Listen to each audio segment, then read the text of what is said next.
Hi everybody, we're here with our friends, and this is David, and I'm Christina. So we just wanted to talk about, just introduce ourselves. We met in Redding, California, at Bethel Church, and now David lives in Kentucky with me, his wife. I sure do. So anyways, we want to introduce you to our friends, Jeff and Tina. Hi. Hi. And Trish and Bill. Hello. Hello. I'm Trish. He's Hi. Bill. We're glad to be here. Yeah. Well, we're So glad we're- you're here. Yes, thank you for the invite. Yeah, this is going to be fun today. Well, let's see. What are we talking about? What are we Yeah, talking what do we about? know? Oh, I know. Let's talk about this book. Let's talk about this book, Keep Your Love On. This book, it's about connection, communication, and boundaries. And it was written by a man named Danny Silk. He's a pastor we know from Bethel, and he is my personal favorite in Redding because he is all about healthy relationships and connection and just empowerment. And it's stuff that I really needed. And I'm still growing and learning in it. So this book, it's about love. It's about loving yourself and others well, and building lasting connections. Love's not always easy. It's actually pretty hard a lot of the time, but it's worth it. It's worth the fight. Amen. Seriously. And love's really not what most of us think it is growing up. Like, a lot of people have ideas that they've gotten from movies or things that have happened to them in childhood, and they start living out of those beliefs. Like, a common one is women are like, I'm going to meet Prince Charming. He's going to love me so well. He's never going to hurt me. It's going to be perfect. We're going to live happily ever after. And those expectations set us up for a lot of pain and failed relationships, too. So, anyways, this book, it talks a lot about that kind of stuff and how we can learn to love better and have lasting relationships. Yeah. So, what did you all have anything to say about this book? Or Why don't you all go tell me? We just got to meet them, and you all tell me about where you met, how long you've been married, all that. So we have been married. February 26th of this year will be 39 years. Oh, wow. Great. Awesome. We met at a supermarket that no longer exists back in Pennsylvania in high school. I was already working there as I bagged groceries, which once upon a time used to happen in grocery stores. Yeah. Yeah. It and still then- does here. So. It doesn't. So, And then she walks in the one day and she's applying for a job. look at that. And I looked across and I saw her, and honestly, immediately I knew that one day I would marry her. Did you hear a heart? Aw. No, I did No. not hear her heart. As a matter of fact, Jesus wasn't even in my life at the time, but I knew. Well, not that you knew. Not anyway. that I knew. I wasn't aware of, and I hadn't said yes, but I knew that one day I was going to marry her. And long story short, she even went out with one of the guys that works there, and just once. And I went up to him the next day and I said, "So, Donnie," I said, "Oh no, before the date, that's what it was." I said, "Donnie, you're wasting your time." He says, "What are you talking about?" I said, "You're going out with Tina tonight, right?" He said, "Yeah, what of it?" I said, "You're wasting your time. I'm going to marry her someday." And funny thing is, he ended up being the best man at our wedding. Did he? That's cool. That's cool. That's awesome. So, what did you think about him when you saw him? Hurry up and get my groceries ready. I gotta go. No, actually, I was pretty shy in regards to like communicating how Sure. I was feeling. I have a lot of things inside, but when I met him, there was just something about him that I knew I wanted to get to know more, and so in the awkward ways of that occurring because of not being so forward in addressing him, it was like he was getting ready to leave. He was actually getting ready to go to college, and one of the girls that I worked with coming back, and she knew he had an interest for me, Yeah. and so she was kind of testing the waters to see where I was at, and she goes, "Well, he's leaving," and I said, "He is." She goes, "Yeah, why don't you go talk to him?" And I said, "Well, I don't know," and she goes, "Well, you should go talk to him." So I went over and I gave him a hug, and I said, I hear you're leaving, and I said, I just want to give you a hug and tell you that I'm going to really miss you and not getting to see you. But then it was like, he said, well, you will see me because we're going to go out. I mean, he was very bold. Really? Yes. We're gonna go out. I had a lot to learn. and I'm there like, oh, we are? and then so we finally I could keep you all day with the obstacles that came up with regards to us being able to go out. But we finally went out, and I just knew there was something about him that even where I was at in my struggle, I knew there was just something about him. And in matter of fact, to a point, again, I hadn't come to Christ either until 97. But at that time, we had gone on a few dates, and I was in such a place that I wanted to write him a Dear Jeff letter because I didn't feel I was worthy to have this relationship. Yeah. So I was pushing him away, and I was laying down on the floor, and I was writing my Dear Jeff letter. And all of a sudden, I became overwhelmed with emotions. And I noticed what I was feeling. I was going, what is it about? And I heard, you don't want to do that. And so I just took the moment and right there and just like, I don't want to do that. And I went on my bed and I started crying. And then it was like, I know now why I heard that. But, I knew that once we got that clarification that God had a plan for us. But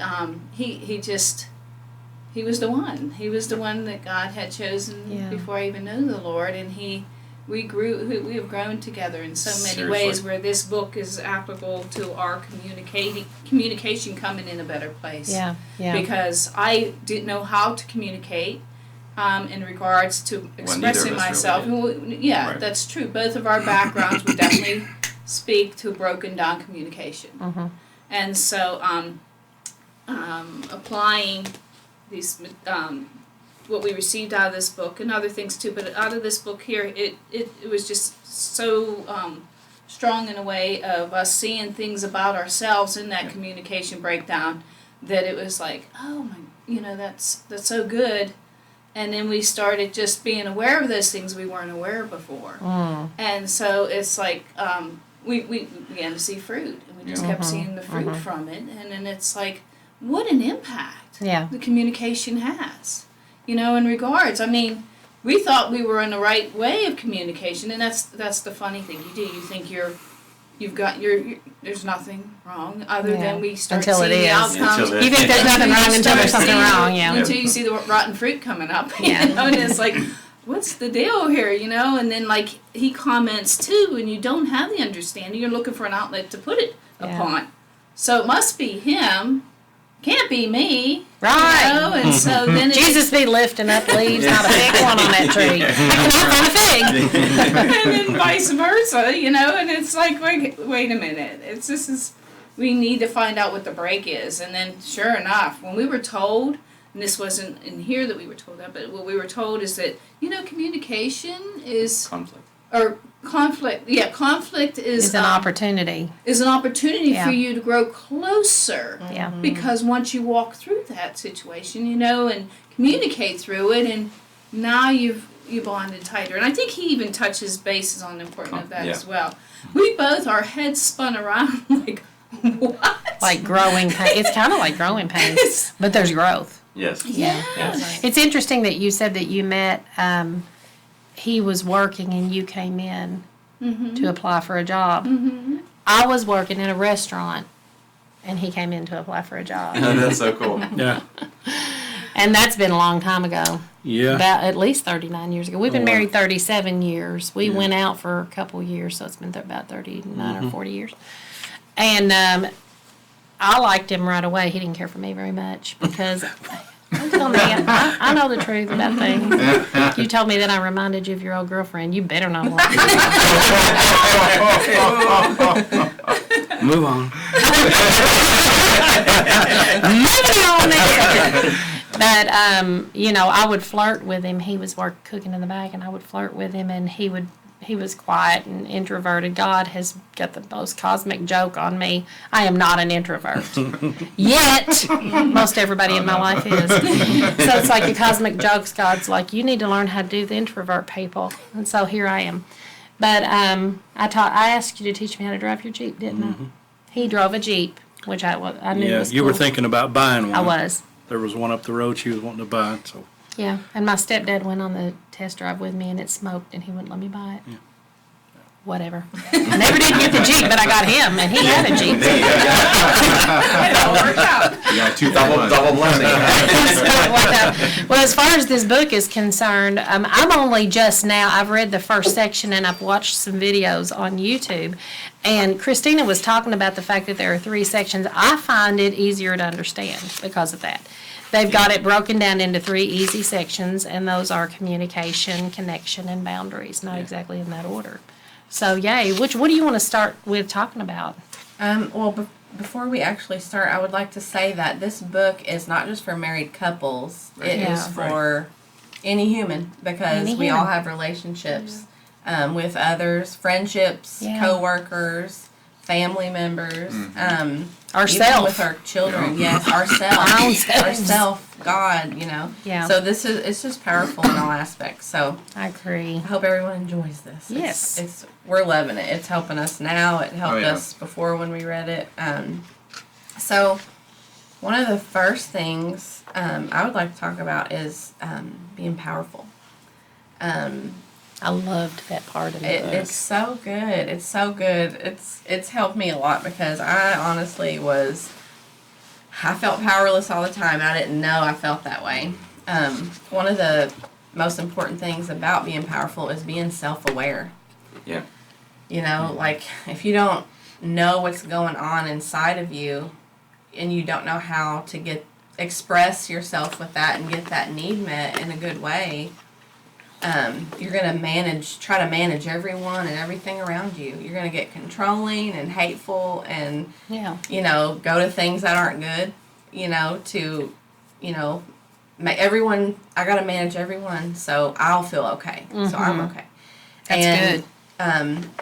Just learning to know what's going on inside yourself, and be able to express it. You're able to connect with someone, like bringing trust in, where you're able to say, okay, I'm going to trust this person with how I'm feeling, and letting them know that. And that becomes a me thing, instead of me trying to tell someone what they need to do Yeah.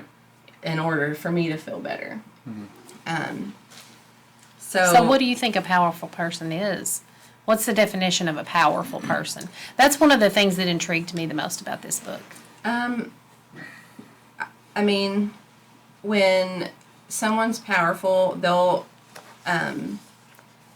they will make statements like, hold on, let's not do that part. Hold on. Sorry, I've got so many notes. Yeah. Sure, go ahead. There was something I needed to find. So, like, a few things for a powerful person is, I'm responsible for the things of how I'm feeling, what I do, Yeah. and no one controls how I feel. So, saying, oh, this person made me angry, when in reality, you get to choose if you're going to be angry because of what that person's done. That's why there's communication. Say that again. I missed part of. Go again. Sure. Sorry. No, I want to it's catch okay. that completely. So, like, a powerful person's about, this person made me angry. Well, a powerful person will say, well, this person's not in charge of me, I'm in charge of me. Yeah. I decide if I'm going to be angry for Yeah. what this person did. There you go. That's what I was wanting to catch. Yeah. There you go. That's really good. That is Yeah. good. So you are responsible for your own emotion of anger. Yes. Regardless of what the other people around you are doing. Okay. Yeah. How am I going to react Yeah. to that Right. thing? Yeah. That's good. Right. It's I would get so, like, if they would do something that would upset me, I would get, like, so emotional about it and, like, really upset, and it would just ruin my day or Yeah. week, whatever. And for me, being more aware of myself and powerful, I'm like, well, okay, I'm not going to get on that roller coaster with you. That emotional thing, I'm going to manage myself. And so when you're being powerful, you manage yourself, and you're like, I'm going to be me, and you're Yeah. going to be you. And there's freedom. There's freedom in this relationship. Yeah. Right. Because how I feel about what you said may not be a flaw with you.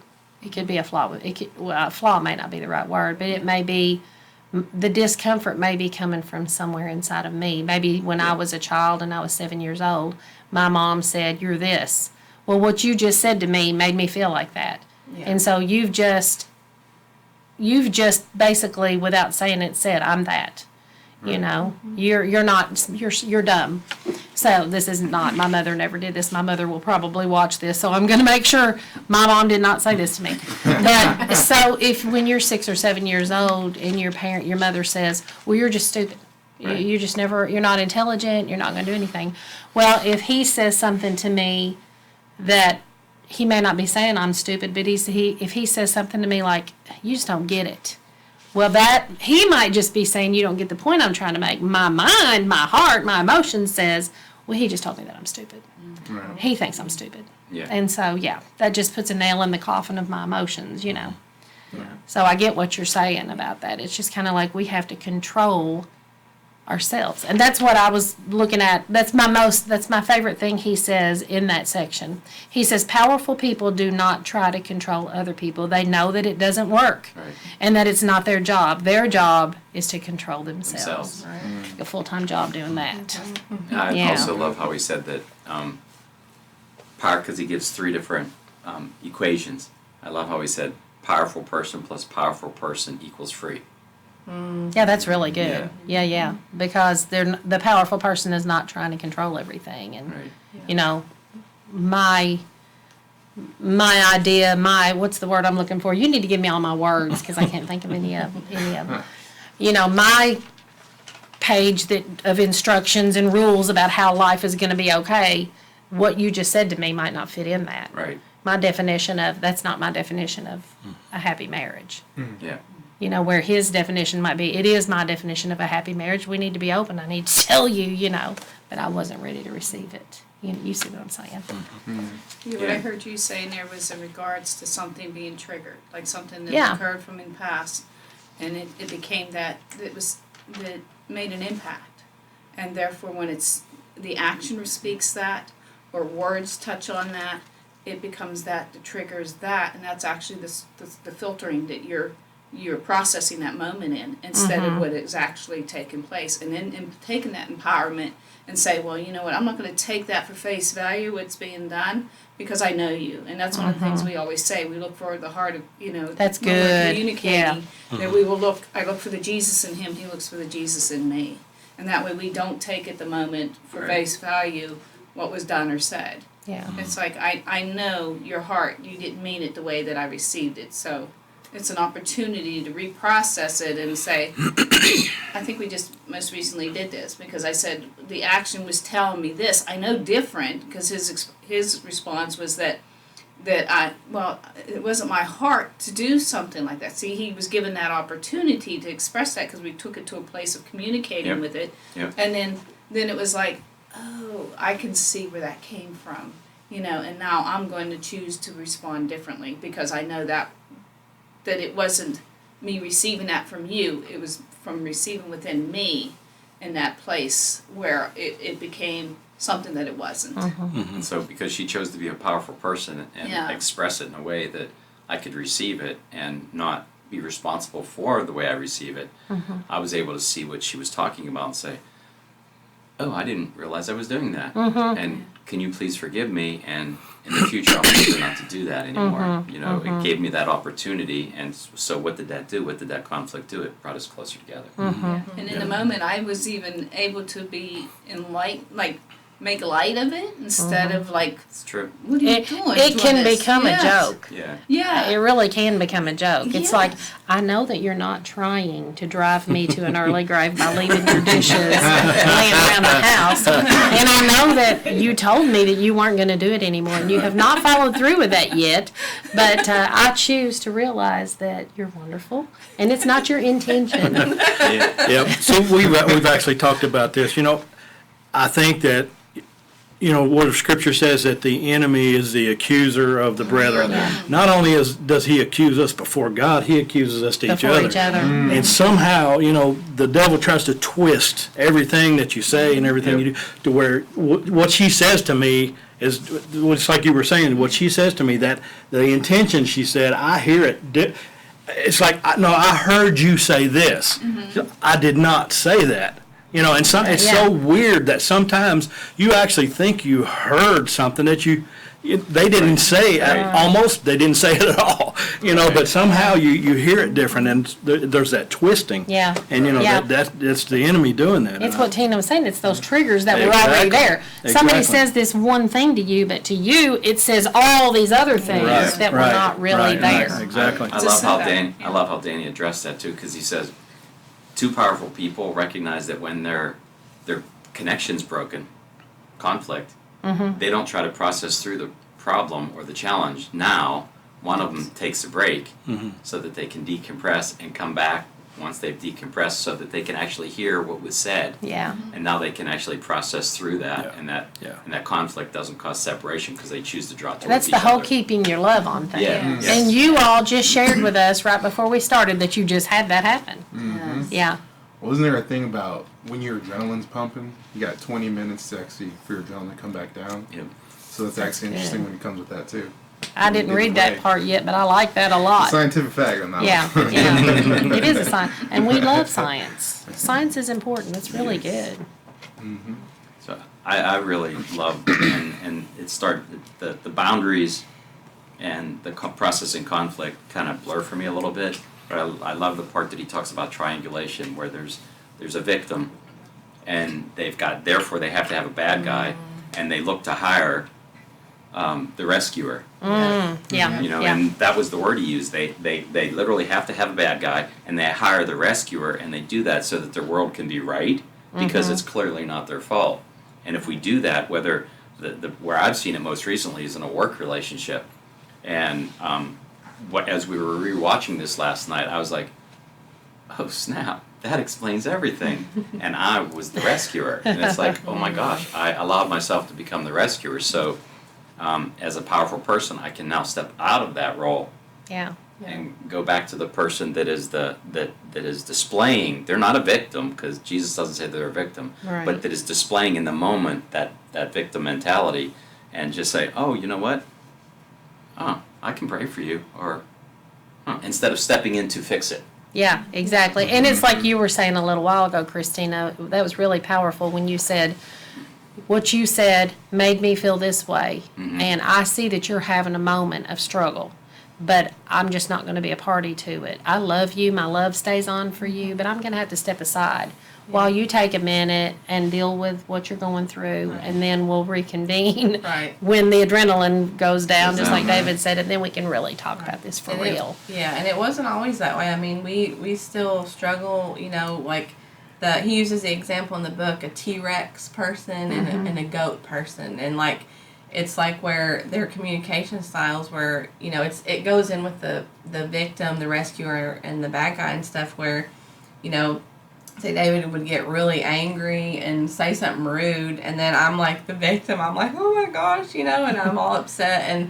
But I'm like, okay, like being powerful, I was able to step out of that too and be like, okay, I'm gonna be assertive, and I'm not gonna take this as like, oh, how could you, and and realize, okay, this is going on. So usually, what do they say that a goat and a T-Rex end up together? Yeah, because the T-Rex says, I'm important, but the other person's not important.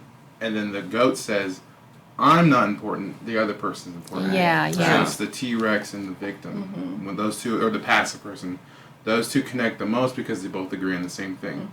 The There's goat doesn't agreement. matter, the T-Rex matters. Yeah, yeah. Yeah, and so we've been having fun just stepping out of that and trying to, and this stuff, it takes practice, and It does. the roles can be interchangeable. That's what I was going to Right. say. Yes. At any given time, we might switch out being the T-Rex and the goat. Yep. The scary thing about that whole analogy is one of us is going to get eaten up in this process. One of us is going to be a bloody mess on the floor. I'll tell you a little thing like yesterday. We were shopping for some food when we're going to the car. I was like, Eric, I'll get the groceries in. You get Maverick in. She's like, no, you get Maverick in. I'm going to get the groceries in. I was like, yes, ma'am. So you chose your battle. I was You like, had a moment that you know could what? choose your I'll battle. just do it. It's been my understanding that Maverick likes your rice better anyway, so you might have Loves needed to go make Mexican him some rice so Mama could get the groceries in, right? That's good stuff. I like it that he mentioned the 5 love languages too. Yes. He talked a lot about those. Do you all know what your love languages are? Mine's touch and quality time. Mine used to be touch and quality time. Now I still am quality time, but I realize that acts of service is like my biggest. Well, you've got a small child too, and that's a big deal because you're tired. Yeah. You know, when you're tired, it says something to you when somebody's willing to step up and clean the toilet.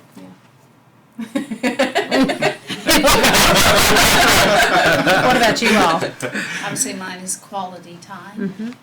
And what would you say my second one is? You just told me that earlier. You don't know you. Well, you're the one who has to speak it. Gift. Yeah.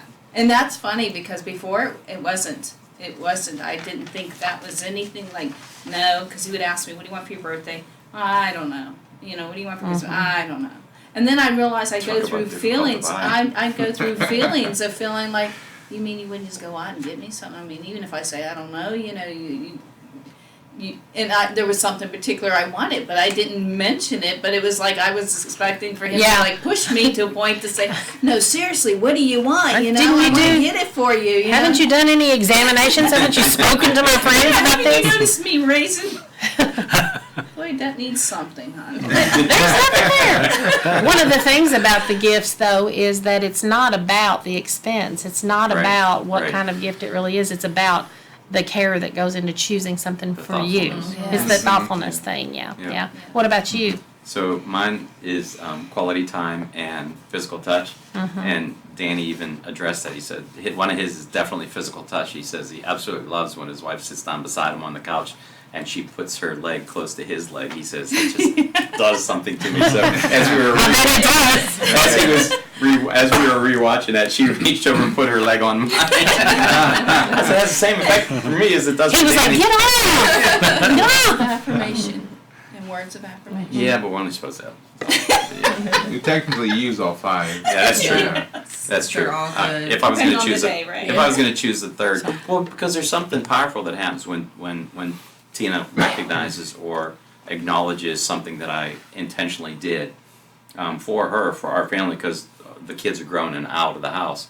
So our family is now the two of us. So when I do whatever it is that I, even if it's a sacrifice, I'm exhausted, I come home, something needs taken care of, and I take care of it, and then she acknowledges it, it just does something powerful to my heart. It's like that heart in The Grinch That Stole Christmas. You know, the heart all of a sudden goes. Breaks out of the boundaries. Yeah. Yeah, and There you go. there's one jumpstart because I like physical, like cuddling and stuff too. But then he started at some point saying, hug break. Like he'll come in from the house and he'll go, hug break. Yeah. You know, and it's like it takes me out of my day. It takes me out of where I might be. And it's like, oh yeah, definitely, hug break, you know? And but it was just his constant approach, and it showed me, like, brought it to my attention, like, how important that was to him and what it did for him. And so I appreciated that. I really did. Because sometimes it's just like we're waiting, like, come on, you're going to catch on, right? I'm gifts. You're going to catch on that I need this quality Well, time. have you all read that book, Love and Respect, by, what's it, Emmerichs is his last name. Everett Emmerichs? We have not. I know the book you This mean. is an excellent book. It's from Scripture. I wish I'd written it down, but it talks about the fact that the wife needs the husband to love her and accept her for who she is all the time. And because we want that unconditional love, we want him to always think we're pretty even when we're not. But the respect and the honor thing is man was created to require that, Yep. you know, and so that's powerful actually. Something else that's powerful. I didn't mean to interrupt. No, you were talking. I need to stop. What were you going to say? I was going to say it took me because we're married 39 years next month. It took me a long time to catch on to the what you were just talking about, affirming her and acknowledging her, and whether it's appearance or what she does or any of that, just being her champion. Yeah, that's good. She needs that. And, you know, the men are like, well, you already know that. I married you. I chose you. You were the one I picked. So you already know that. I think you're the awesome one, you know. But women don't know that. And there's all these voices from our childhood saying, you're ugly, you're fat, you're stupid, you're inconsequential, you're obnoxious, you didn't wear the right thing, you didn't choose the right thing. And so we've got all these little stupid things. But as we become more of a powerful person, we get Yeah. rid of it, Yeah. One thing that I find really interesting, because I know my husband, is that all of the men, physical touch, including the author of this book, physical touch is a thing. And we can't talk about that without skimming over the subject of sexual relationships and the touch that's involved there, because we've had some conversations about this in the past, and the fact that that is not the physical touch. It's not that that's not desired, because obviously it is. It's required. That connection Right. is required, but the physical touch that a person whose love language is physical touch, it's not about that.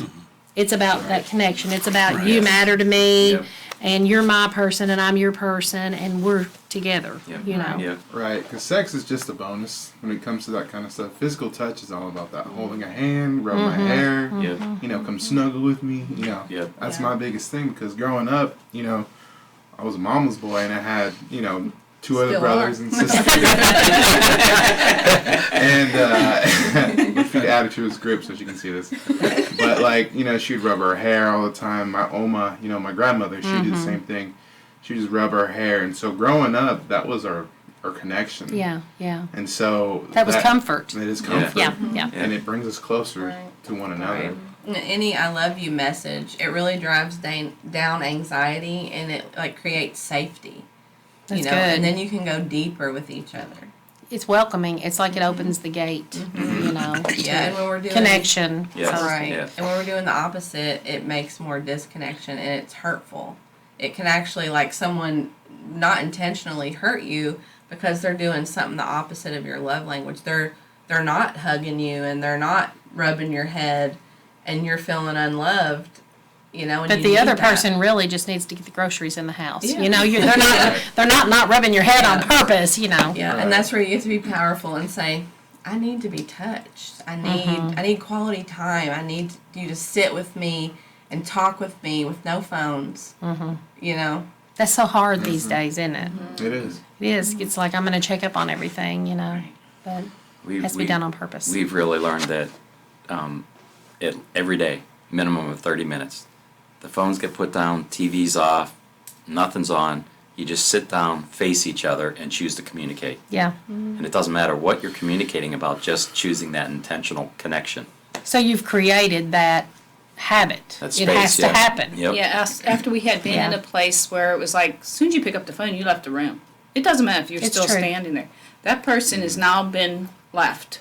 And to have that feeling be there when you're communicating, all of a sudden you see the phone being picked up, and it's like you can still know they can hear me, I'm talking, but they've left. And so you're not having the full attention that shows does that feel you're that way. appreciated and you want to be heard, And immediately what the feeling was that that I guess you really don't want to hear what I have to It say. just takes the and- value away It, from, yeah, from and my it takes the connection with you. connection of what we share when we're engaged in each other, hearing each other, and knowing that each other's listening to one another. And so that's where it came to a place where it was like, no, this needs to be changed, because I want you to know that I want to hear you and see you when you're ready to talk with me, and then this time is important. And Yep. So one of the things we've learned to do to help keep our love on and maintain that connection is 9 o'clock at night, our phones automatically hit Do Not Disturb. But our son, our daughter, Our kids those can, those yeah, they important do. things, if they were to text us or call us, those would get through, and then we have a decision to make even then, whether we deal with it right now or we, postpone it till later. But Yeah. it's just it's something we've developed to help keep our love on. Yeah. And the suggestion to do it, the agreement to do it, made such an impact on me, because you could see, I know he works, I know he has to be on call and stuff like that, but to be willing to do that, to say, okay, we're going to do that.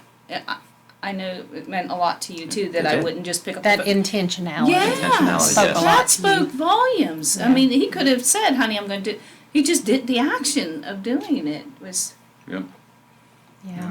Yeah. so Gold. much, The yes. goal's connection, wasn't it? Yeah, Yep. just say, yeah, you're more important. Well, and there's something in this book.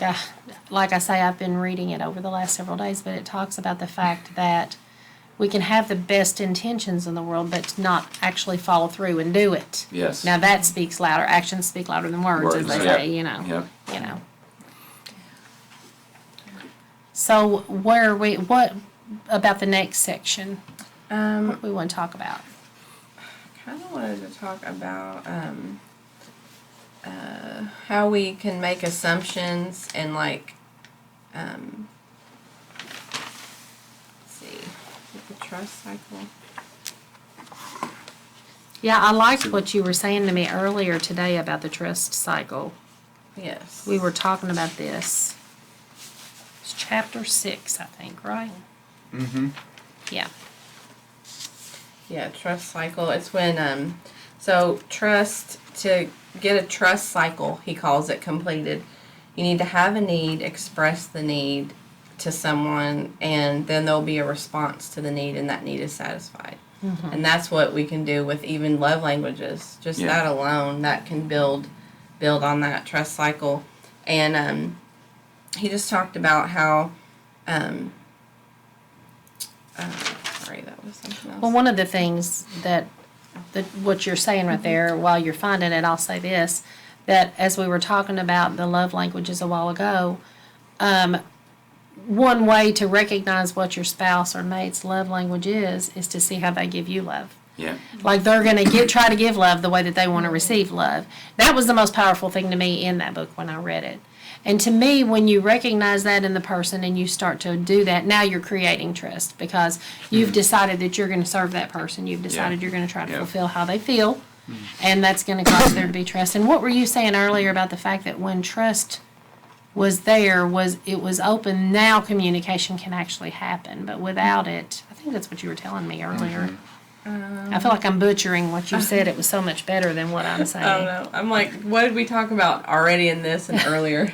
I have an example. Once you get through that, I have an example of a story that kind of goes with the trust cycle. So I feel like God was putting this in my heart, and it was just something that's happened recently between us. So, I used to struggle a lot with like pornography and masturbation, that kind of stuff. And, through a lot of pain, I would hide and run away. I wouldn't tell anybody about it because fear Guilt. said if I told someone, I'm going to be punished. Right. Yeah. And I'm going to be looked down and all stuff. Yeah. Well, through years and years of getting better from it, even in marriage, I'd still struggle. And through a lot of pain, when it happened, she looked me around the eyes and she said, well, did this happen? And I said, in our marriage, I'm going to be honest and not lie. Yeah. And so I told her the truth. Well, instead of what used to happen, which was, how could you, this, that, I that, was heartbroken. Guilt. Yeah. guilt. She was like, don't worry, I love you. Aw, And I'm still yeah. here for you.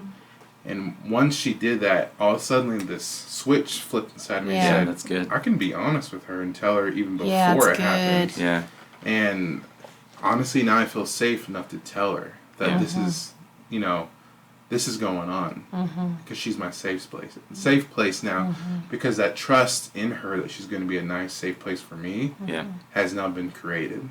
And So it now took I a can lot go of with her. vulnerability for you to be willing to be transparent about that and say, Mhm. look, I'm struggling in this area. You got to help me. And so on the trust cycle, I needed a safe place. Yeah. And that's something she gave to me. Yeah. You did awesome. Thank you. I think that just says she loves you, Yeah. for sure. Oh, yeah. Yeah, when I think about the stuff that used to be on Jerry Springer, where these people are like really like overly, Not that you've ever watched it. I don't watch it now. Like people are like overly emotional. And it's like it's usually like there's a woman on there. It's like he cheated on me. And they're just freaking out. They come out screaming. They come out screaming. They're ready to fight and throw chairs and everything. It's so ridiculous. But that's an extreme version of what happens. But when people are doing that, they don't know how to be vulnerable. Like even the person that cheated, that's wrong, obviously. That was their choice. But the people that are like, you did this, and they're freaking out, they haven't created a place of safety Right.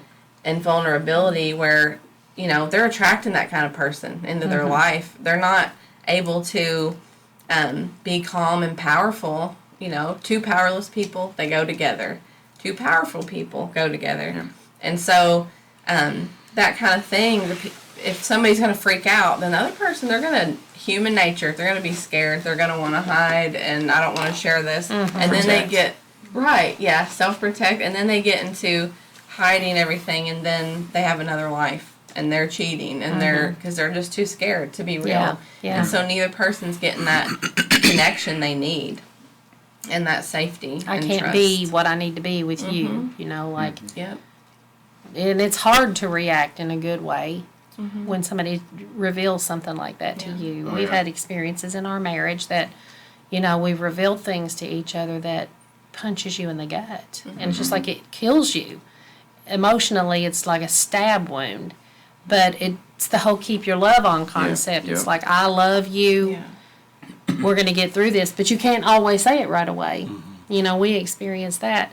When I needed to be comforting to him and I needed to be accepting to him, I wasn't able to right away because it was such a shock to me, you know, that I was just like, it took me a day or two to, what's the word? I'm still coming to you with what's the word? What are the words? Tell me all my words. I had to process it. That's the word I'm looking for. I really had to process what he had just told me because it answered so many questions in all the years we'd been together. And it was almost just like, it's almost like there was another person in our marriage that we kicked out that day. You know what I mean? So, you know, I wish I could have been awesome like Christina and just said, I love you, everything's fine, we're gonna be okay, but, you know, we're strong, we strongly, you know, because you'd have to turn in your man card. I know you're not automatically going to say, hey, get marriage counseling, guys. But it changed our marriage. Marriage counseling changed my our goodness. marriage. We Same wouldn't be for us. together today if it wasn't Same for for marriage us. counseling. Right. Yeah. Same for us. We got to give God all praise, honor, and Absolutely. glory because, like you said, I would have loved to responded in that I didn't know what love was. Yeah. I thought I did. What do I do But with it this? wasn't until Christ that I really learned what love was. Yeah. Right. And then that's what brought my heart to a place that when things occurred, I could love before Yeah. I became angry or in that moment thinking of myself instead of putting myself in That's a a good place point. where I could see him and where he was at and what he needed. So, yeah, we were married 17 years without That's a the really Lord, good and point. a lot of stuff had developed that he had to unravel for us, and And we had to Take learn us how in to a new place. we had to learn how to serve each other. yeah. Yeah. That's really good because to serve, you got to put yourself aside a little bit, right? You do. You Yes. know? And of course, the scripture says we love because he first loved us. Yeah. Yes. If he hadn't given us the example of how to love, you know, we wouldn't be loving on each other at all. And if you take all of this that we just literally just talked about and put it in a work setting, you have to do the same thing there. It's not thought of in a work setting as much, but if you get into a conflict with whether it's your boss or somebody that a coworker or whatever, just to stop for a minute, choose to be the powerful person and see that person for who they really are instead of what's coming out of them in the moment, and then being able to walk away even in that and get yourself to the adrenaline to come down so that you can get back to them and process in a good way. And if you happen to be a leader in the work environment, to set up a work environment that is conducive to being as transparent as is healthy at work, and not being afraid to say you're sorry if you just made a mistake, so that you can teach your other coworkers, your people that work for you, without even using the word powerful person and powerless person. Choose to be that powerful person, so that you as a leader are a safe place for them to bring whatever's going on at work and help them process through it That's to get to a good. good place. Yes. And I like that because in society, they'll say things like, you want to be the bigger person. Be the bigger person. Well, there's competition in that. Yeah. It's not about being the bigger person. You can't Absolutely compete not. with your spouse. One of the things that he said, I can't remember if this was in the book or if I saw him saying it on one of the YouTube videos, was he was talking about the fact that, and you were amening this in the car, I think it was the video we were listening to, because he was saying, I know that we had the vows of when you get married, the two become one. And Right. and it's true, the two do become one, but there's two distinct personalities in this Yes. relationship. And the Holy Spirit revealed to me years ago, as we were struggling through some marriage things, that there is me, there is him, and there is us. Yeah. So besides the Holy Spirit and God being in our marriage, we got three of us in here, you know. Right. Right. Yeah, you know, and one thing that I think about is a lot of I know people who have relationships where they just smother each other with, you know, controlling and and jealousy Like and all on that the stuff. phone, love you. Yeah, That drives him crazy. You feel like you have, when people are getting into a routine, it almost doesn't mean anything when you hear, I love you, I love you, I love you, but it just, I don't know, it just kind of loses, and I'm sorry if somebody listening to this does it all the time, but it I don't know, Yeah. it just, when I hear people do that, sometimes I just think Love you, bye. it almost doesn't mean anything. But I see people just controlling each other, and we have always given each other space, Yeah. and we It's been such a blessing. we trust each other that we know we're, if I'm going fishing or I'm going to, do whatever, and she's, there's times when she'll say, hey, I just need to go see a movie by myself. I used to do that. I'm going to get something to eat. I'm going to go watch a movie or whatever, or I'll just go fishing. Just a couple weeks ago, I just went to Florida by myself, went on a fishing trip. But we give each other, space, and then we come back together as a couple. And then you got something to talk about. Yeah, That's awesome. So I feel like that's something that I treasure that we have, that we're Yeah. always giving each other, our space. Yeah. And so backing up just a little bit, when you guys were talking about, just what you feel like being together. Like there's times when I'm ready to go to bed. And it's nothing sexual whatsoever, but I like to have her with me in the bed when I'm Yeah. going to sleep. It's just He that does. comfort of her being there. Me too. But she likes to. She's a night person, and I'm a morning person. So yeah. So there's so We many. closed many a restaurant down, haven't we? So there's so many couples like that. But she will just want to sit in the living room and watch TV because she needs the peace and quiet from the day. Yeah. And I'm having a hard time going to sleep because I'm like, why don't when I do you that. come in here and watch TV? Bring the iPad or something, and just be here with me. That's all I want. Just that you're here. And the bottom line truth in that is, I'm already in the chair with a blanket on, and I don't want to get up. This blanket is really soft. Right, exactly. But yeah, I do have to respect that, and I do have to, keep smacking myself a little bit and say, he is laying in there right now trying to go to sleep. Go! And so, yeah. That's good though. You're being you're adjusting yourself to love your husband in the way Yeah. he needs that he's expressed to you. Yeah. That's good. Yeah, he would like me to be on time all the time, too. Good luck. We're working through things. I need some deliverance in that area. Get the oil. We're going to need some oil. I'm trying. One thing we haven't talked about in this book, boundaries. Oh, yeah. Oh man. What? The B word. I know, right? There's so much more, though. Christina's got like a book over there that she's written. I mean, levels of intimacy. Y'all got to read this book. Listen to me. This book is so good. And I love the part where he was talking about controlling yourself, and then you control your yes. Yeah. You control what you say yes to and what you say no to. And I love that. And you can feel okay about that. Yeah. You don't have to feel guilty about it, Yeah. And in that, he was saying that, every time you say yes, you're saying no. And that you're saying no to something every time you say yes. And it hit me because I've literally said that to somebody. You don't know how to say no. And they are. They're just saying a really wide yes. But you're still saying no to something, which Truth. in the minimum, in that case, you're saying no to your own personal boundaries, your own space, your own peace at times, because you're giving it away because you say yes to everybody. Yeah. Right. Yeah. That's not loving yourself. Or your spouse if you happen to be married. Right. Yeah. And something interesting that he was talking about, he said Jesus even put boundaries with his own disciples. Yeah, he his did. I best love that friends. part. Yes. And a lot of people think boundaries are for your enemies, only the enemies. But in No. reality, boundaries are for everyone. Everyone. Friends, So people good. you love because you love them. Yeah. It's good for relationships. Yeah. And when you're creating those boundaries, you're giving yourself the energy to go on for them.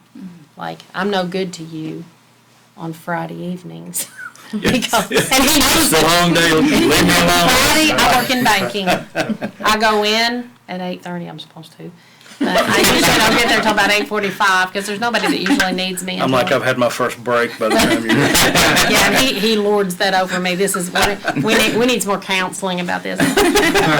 He's like, oh, I hate that for you that you had to be at work at 8:30. I was there at 5, but How okay. do you go whatever. like you do? I don't know. But on Fridays, he's learned I'm no good to anybody.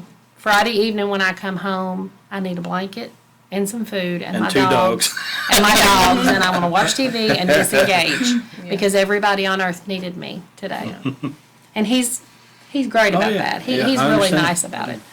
But I can tell, like last night, I did not feel good last night. We had Popeye's chicken, and I didn't even eat very much, but it bothered my stomach last night. And we were trying to prepare for this, and I'm getting grouchier and grouchier because I'm feeling sicker. And he was showing me some of the stuff and everything like that. He's being all nice and encouraging, and I'm like, he can see it on my face that I'm like, can we get this over with? So finally, we get everything done that we need to get done, and we lay down in the bed, and we've still got this heater problem. So we taped off plastic on part of our house, which he was relieved that I agreed to do that because usually I won't. And we're in the back of the house. He sets up the TV so that I can watch it. Well, I can't get the TV to work. So I'm laying in the bed, and I'm like, I can't get this thing. And he turns over, and he goes, it's okay, we'll get it done. He's asleep. He's like, he escaped. You escaped. But he's good to me on Fridays because I'm no good on Fridays. Yeah. I'm And no that's- good at night that's when I'm good. tired.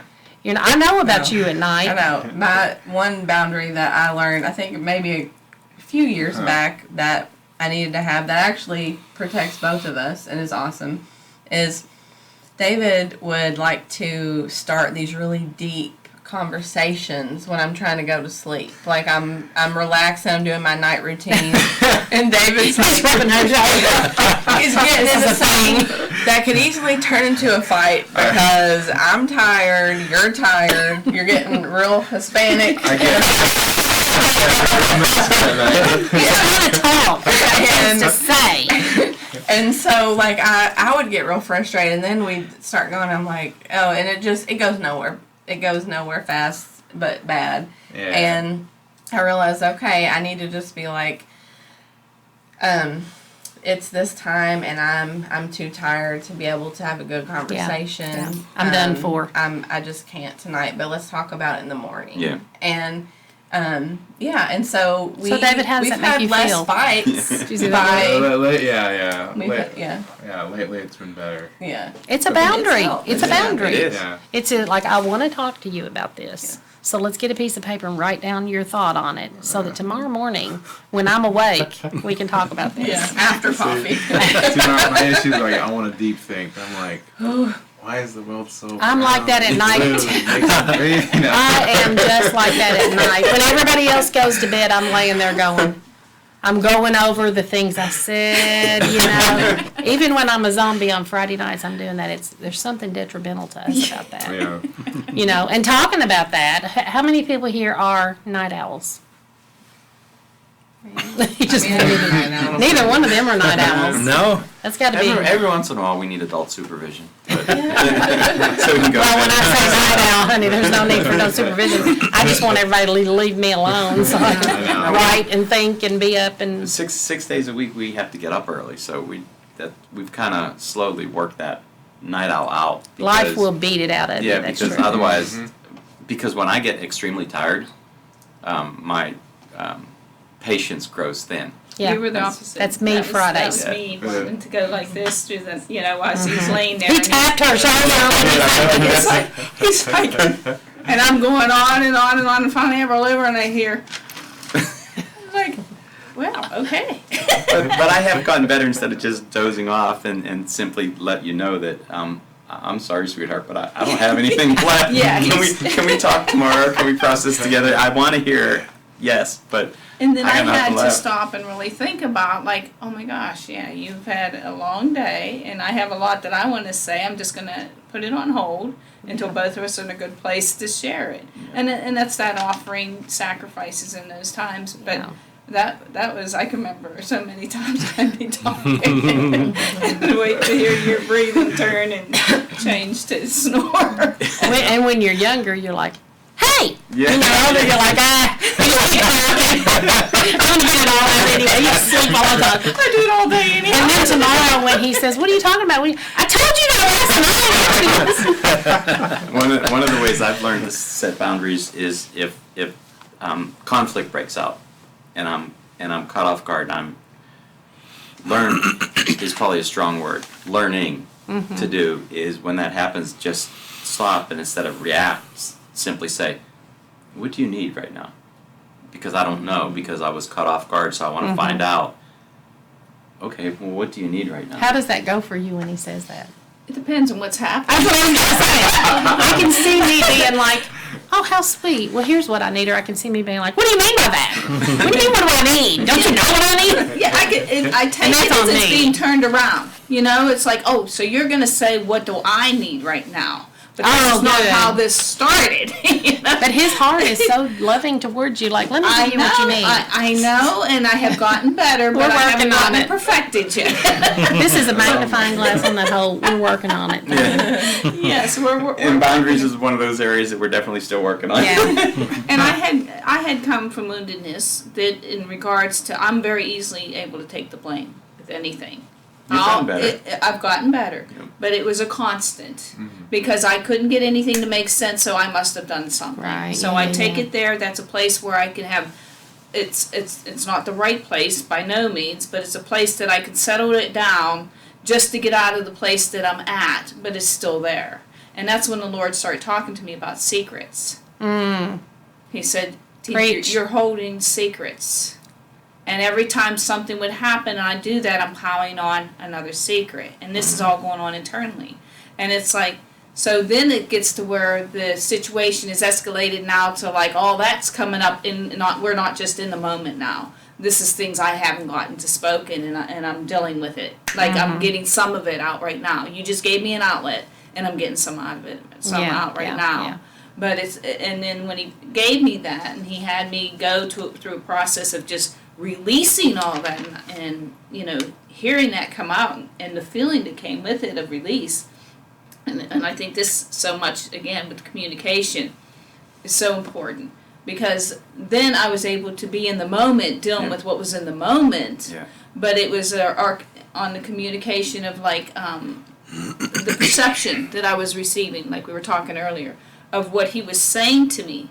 Now it was like being filtered through those secrets, and therefore I'm totally creating. You had said something earlier too about, you know, you didn't even know how that came out of my mouth, right, you know, right. Or I'm hearing him through those filters too, because now it's going to be processed in a way that's supporting what I'm feeling right now instead of being right in the moment.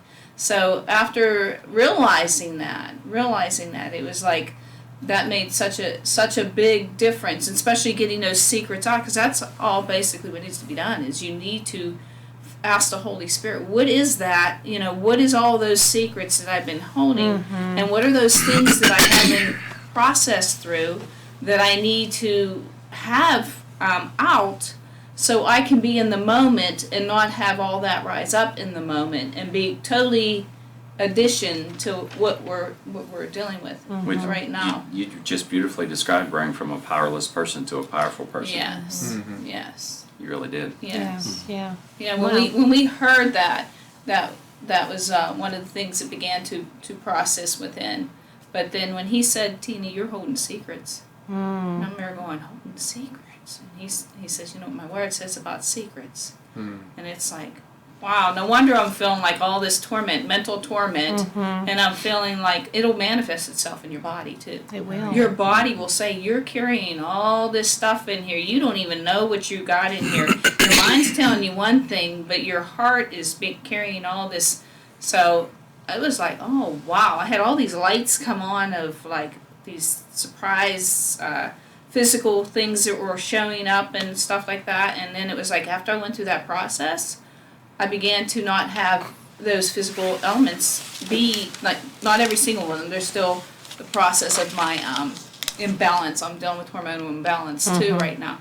And that's also affecting many different things, our sexuality. I told you we'll be vulnerable. Let's do it. It's the sexuality and stuff like that. But that's actually also with not being real, because he said, "Tina, I want your yes to be your yes, and I want your no to be your no." Because I'm one of those where it's like, yes, no, no. And I had rooted in that. I was molested as a child from 5 to 8. So my boundaries were crashed. I didn't think I had any boundaries. And in fact, I grew up believing I didn't have any boundaries. So that, my way of handling that, self-protecting and manage that to keep me from being stuck in a place, was to process it in a way there was a self-protecting way. That's good. That I would, Yeah. Makes sense. whatever worked for me, that started back there, whatever worked for me to keep me from having to deal with conflict, what had to do with entertaining what was going on, just to put it somewhere within myself, and then that's basically when it came to the secrets. Those were the things that came up. So And learning my boundaries in a way that even with him, my husband, who invited me to, learning to trust that that's a safe place. Even with the invitation, that it was a safe place. Because I had so long had to manage on my own, I didn't think there was a safe place. And then with our conflicts, that told me that wasn't a safe place. But those conflicts, a lot of them escalated because of where I was at in my process, and then where he was at due to his background. That's what we were just talking about on the way here, because of what had occurred with him. And we're trying to communicate from that place of our own idea of how that communication's supposed to go, instead of having the proper approach to This amazing tool. Yeah, amazing tool for the communication. And now we're just like, we've been so enlightened by this book and others, and in regards to knowing the boundaries. Like, I've got boundaries. Wow, I got boundaries. Okay. I can do that? Yeah, I can say no to that. I can say, when my body is in confusion, in fact, that was the other disconnect that took place, my mind and my heart.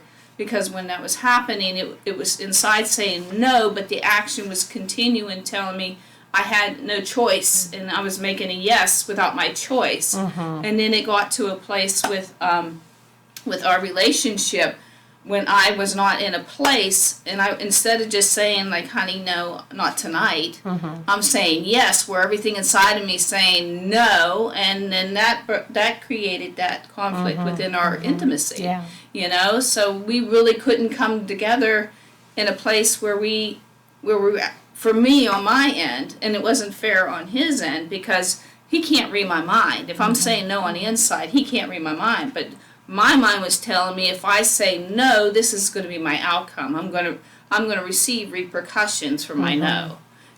So it's like I had to learn to be a powerful person in that, which she's describing right there, and just recognize that I'm not sure what's going on right now, but I know she loves me. Yeah. And so I'm going to choose to keep my love on and to keep the connection instead of disconnect. They say that. Right. That's really good. Yeah, they say that, and I've read so many things lately that may have been in this, I'm not sure, that when a person has been through trauma, there are actually 3 reactions. There's the yes, there's the no, and there's the you freeze. And that's what it is. And so, the person that you're talking to, you're talking right now about, intimacy and him looking for intimacy with the one that he loves, and you having this like sick, empty place inside of you because of what you've been through that has nothing to do with him at all. Right.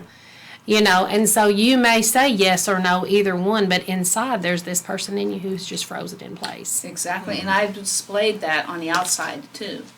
When something had occurred, like where I need to stand up and voice, to set with a boundary, or I see one who doesn't know too little to know their boundary, to say when something's happened, to say, no, this is not okay. I freeze, because it puts me in that same predicament that is, of not knowing how to respond to it, and it just. So we were just recently talking about the importance of me expressing that. Like, if I see something, I say, no, this is not okay. And it wasn't anything to do with sexual abuse or anything, but it was something that I'm seeing that's not right, and say that's not okay. But that had taken me to a point when any kind of conflict or a situation before me would be something where I am feeling inside I need to rise and apply myself here. Instead, and inside I'm going, why aren't you doing something? You're sitting there, to a point where I started to weep, because I was so frozen, like I couldn't move. I couldn't move, and my mouth wouldn't open up and say anything, and it's like, but inside and then I go through the beat me up stage afterwards, Are you serious? You just sat there and you didn't say anything? You're not a powerful person. Yeah, exactly. Because the enemy will get you in the position, and then he'll blame you for the position he put you in. And I've watched this as the more she's learned to set healthy boundaries, the less what she's describing takes place. Happens. Yes, Yeah. yes. And so when I listened to this good. most recently, and I had mentioned earlier about you could see through a different lens. I could see what God has done in me. I'll speak for myself, in me. And I can see like the power that has been building up in regards to my boundaries and through Communication. communicating what I'm feeling in the moment, what I don't want to do, what I do want to do. You know, I see that in my life, and it's we've been on this journey together. In fact, with the intimacy, it has grown to this place where we're learning intimacy isn't just like a cuddly intimacy is so deep. And you were saying about the sex is the cake, The icing on the cake. the icing on the cake. When you get his way, he wants you to understand intimacy.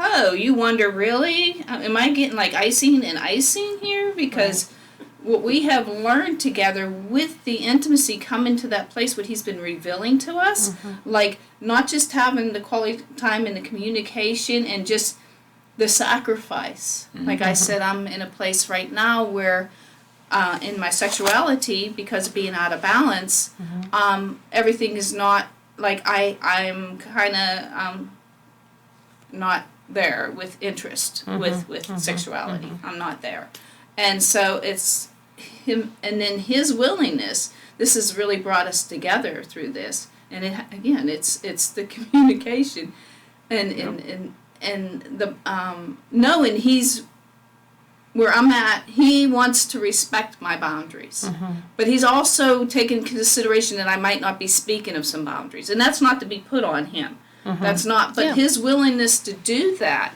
has put me in a place of like seeing him like in the light of Christ. I mean, really seeing him in the light of Christ, that he's willing to do that. That you would take and be willing to go without, but connect in different ways, so we can show each other an intimacy that does right now, because both of us are in agreement, as the word says, when you're both in agreement. And we check in that area to make sure that things are in that agreement place. But it's like for him to be willing to sacrifice that has communicated to me and reached down in the depths of me with anything that has spoken like in the opposite to me from what has happened through the molestations, or any of those traumas that took place. It was like, oh my gosh,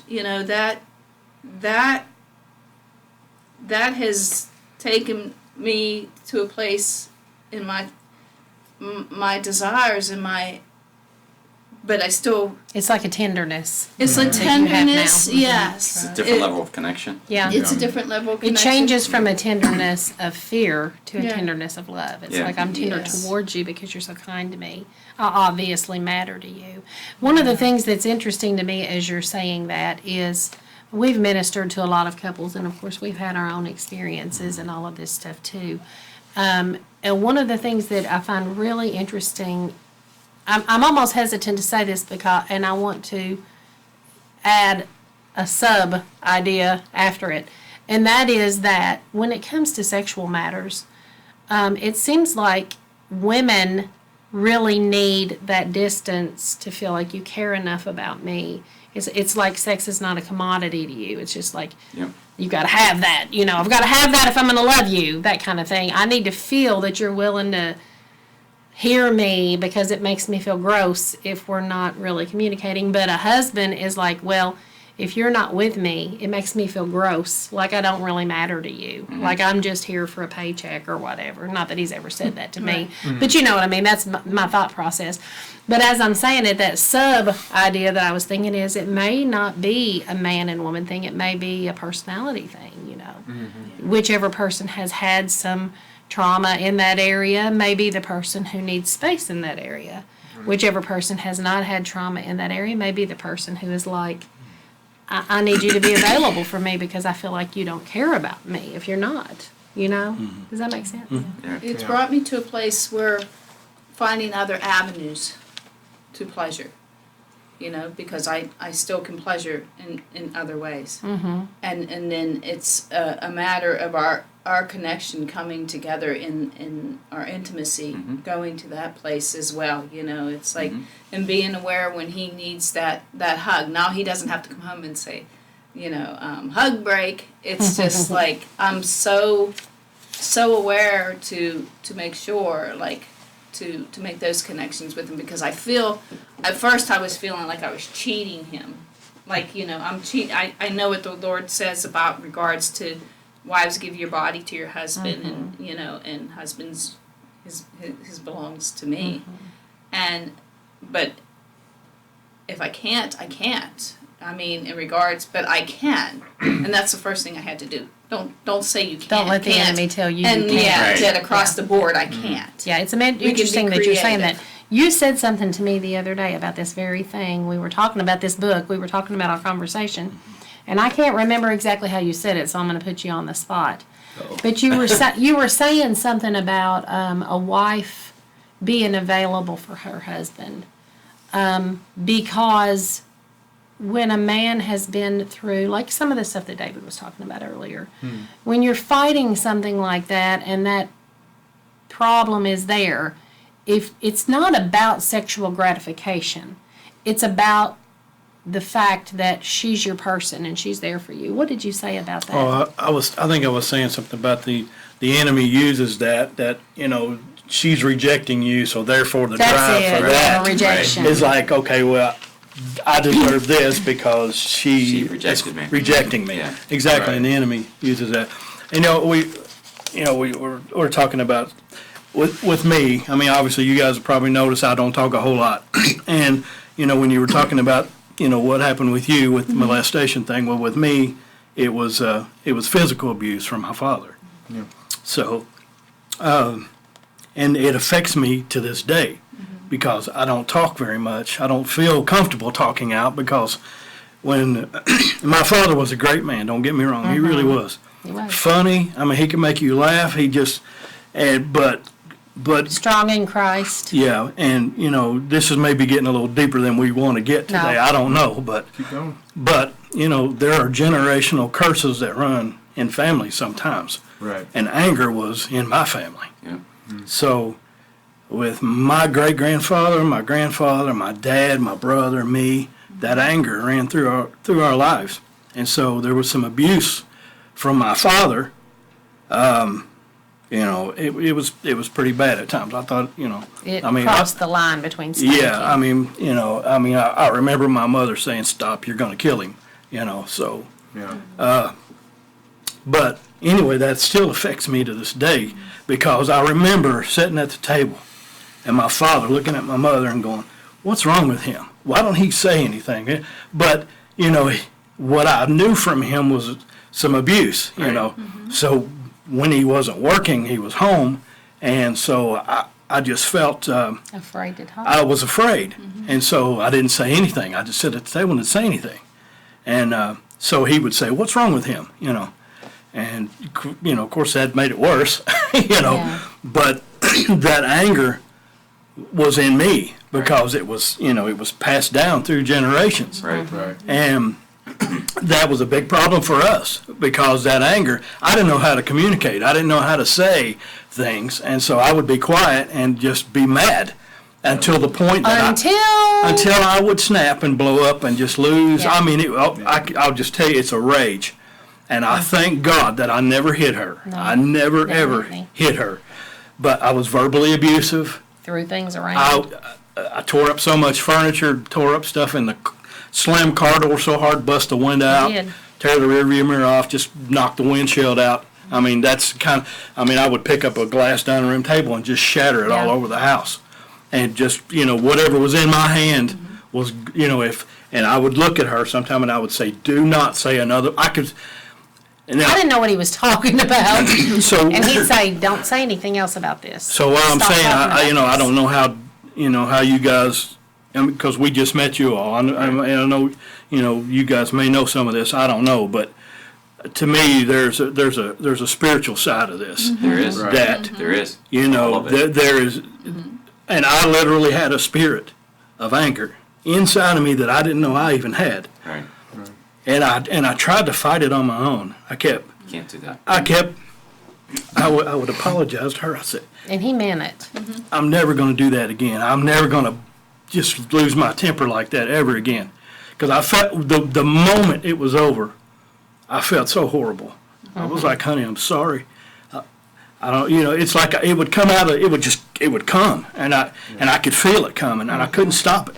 There was that breaking point that it literally just took over my body, and I was like, here it comes. And once that happened, I didn't care what I said, and I didn't care what I did, but, I would have to take my anger away from her and just take it to something else. Break something. Right.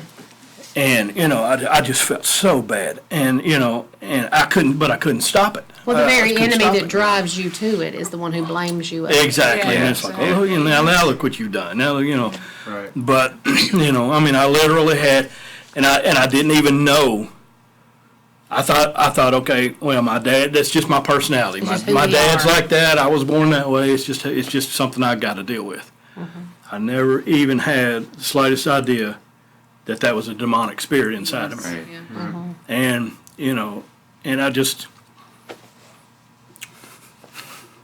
You see, I love how you Yeah. said was past Yes. tense. Yes. Yeah. Well, and something that he said a minute ago was, now look what you've done. Now look what yeah, now look yeah. what the you've done. accuser. Now Was look, accusing Yes. you that you now did look it. what you did. Right. Yes. But I thank God that my pastor heard from God, and he spoke to that thing in me and said, "You don't have a right. Nice. You can't hold him." That's Yeah. right. Right. And that thing literally spoke out of me, and he said, "You're coming out." And that thing, Amen. it said, "No, I'm not coming out." Yeah. And I was blown away. I didn't know that's what that was. But You just thought it was a part of your family. oh yeah. Yeah. I just thought it was part of me. But, I just know that, the spiritual side of that stuff can come along with you. Yeah. And it's in your marriage and it affects, Yeah. Yes, it does. Right. it Well, affects I was- all that. I don't mean to interrupt you. It's all right. Go ahead. But a while ago, when I was talking about when you revealed stuff to me and told me the stuff that had happened, we were sleeping in different rooms, y'all. I mean, we were not doing well. And one night he told me, this has been almost 12 years ago, I want to talk to you. We got in the car and we went to Lowe's parking lot, remember? And he started telling me all about it. But when he told it to me, it was as if he thought I already knew. And that I was just not caring about him. I need you to help me, Ryan. He's telling me all this stuff. Well, it completely blew my mind. Because as much over all the years as I wondered about what this was, that seemed like there was an enemy involved, I did not comprehend it. Right. Spirit-filled believers. So there was also molestation for me yeah. with, Yeah. both sexes, both ways. And I was very young, and That's very You know. confusing. To a boy, a boy is that. I have thought about that. I really believe that the Holy Spirit has guided me in my thoughts about this because He's so good, and that's got to be incredibly confusing for a boy because it's like it's pleasurable, it feels good, but it's horrible at the same time.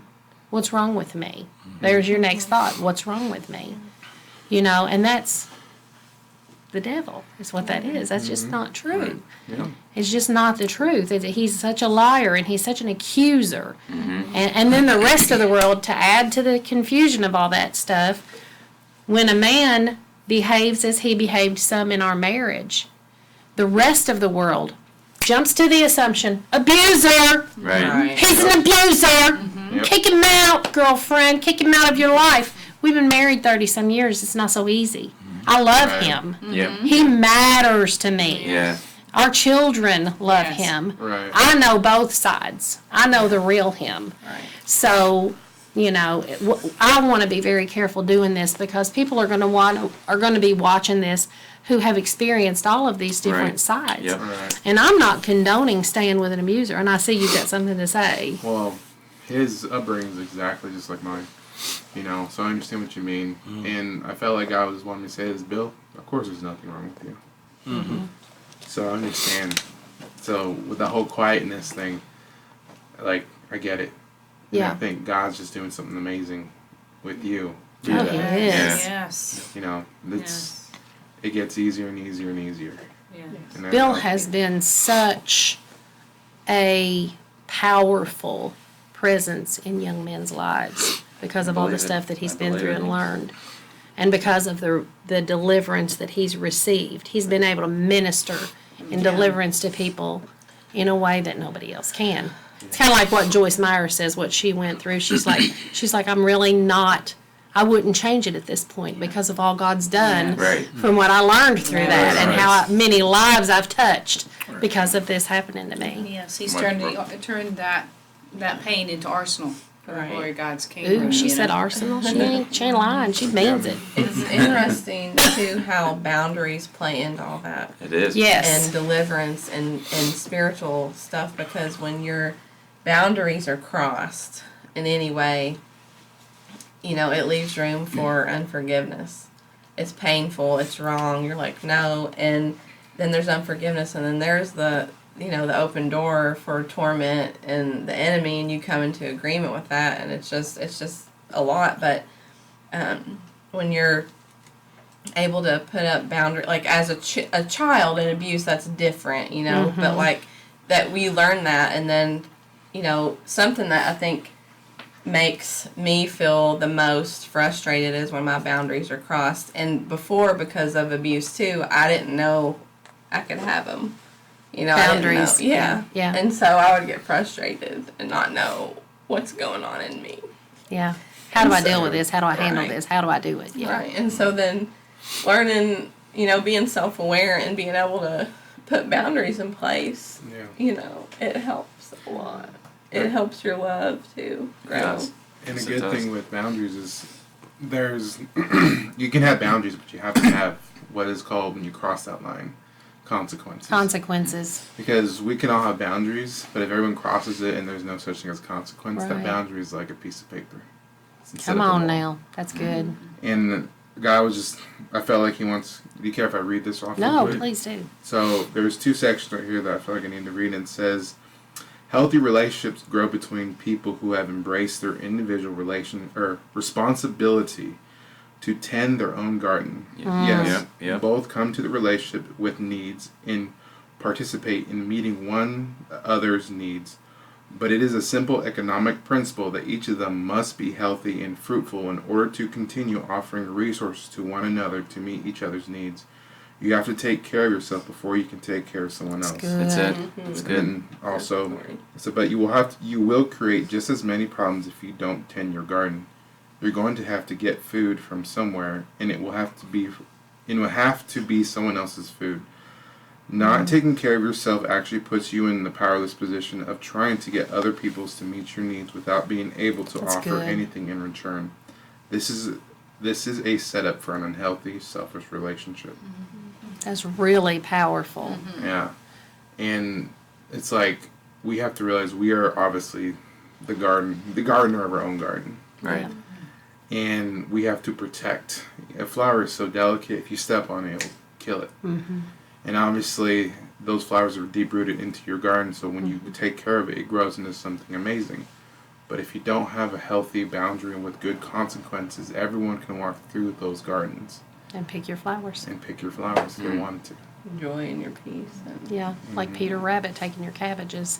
That's right. You know, then you got nothing to eat. That's why you get those little traps. That's what you were talking about earlier, was about the bunnies. Remember? Yeah, the traps. Yeah. Okay, we're not here talking about killing bunnies. It's 101. But then if you have that dynamic going on, not only do you have nothing to eat, you have nothing to give. So you have nothing to offer. Yeah. Freely give what you have freely received. Good. You've got to be full, Freely you have been given. Yeah. freely- so that you freely can have actually received. give love. So you've got to.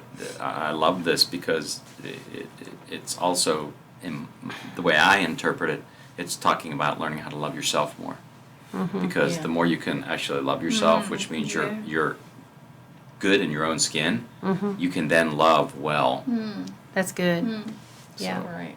Come on. And there's this little tendency in our society when you've heard a lot of stuff like this, when somebody talks about self-love, there's this little emotional, she's smiling because she knows what I'm about to say. We've been friends for a long time.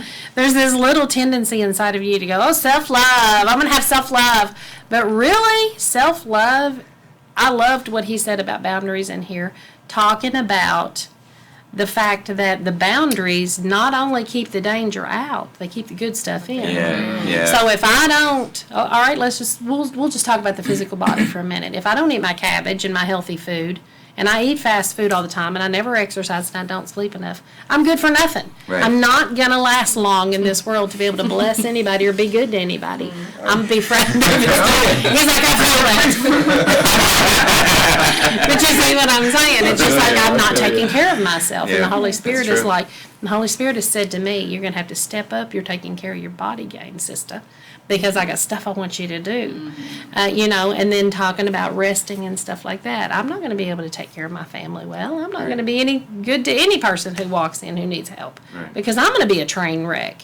So, yeah, we got to tend our own garden. Yeah. And I love to garden, don't I? Well, we've even learned to set that boundary because we're all ministers of the Lord, right? And as soon as people recognize that and they start seeing the fruit coming out of you that helps others, then they come out of the woodwork. Oh, yeah. And to learn. They attach. And to learn to take that time. It's like, we can't. No, today's protected.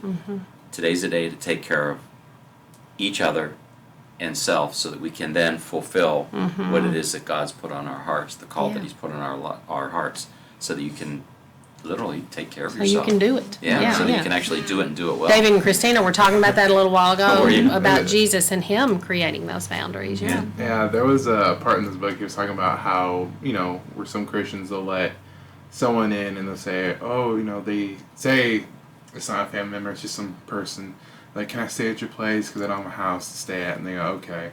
So they stay there. And all of a sudden, then they bring in their crackhead friend. Crackhead friend, bye. Yeah, and then they keep bringing all suddenly, you have no more peace in your house. There's all these different random people, the chaos. You let it in. Strife. And there's no healthy boundaries with that kind of situation. And it's just like, it doesn't have to be extreme as the crackhead down the street, but it's like, even a friend who's like, can I stay at your place for like 2 weeks? And then all of a sudden they're there for a month and then 2 months. And then They're fighting with their spouse. You get involved in that. And it's causing your marriage trouble. Now you didn't create a boundary. Now you got to fight a battle because it's in your house. Now you got to pick up your weaponry, your arsenal, and beat it back and get it out of the house again. Then the boundary, you know what I'm saying? Now you just became the rescuer.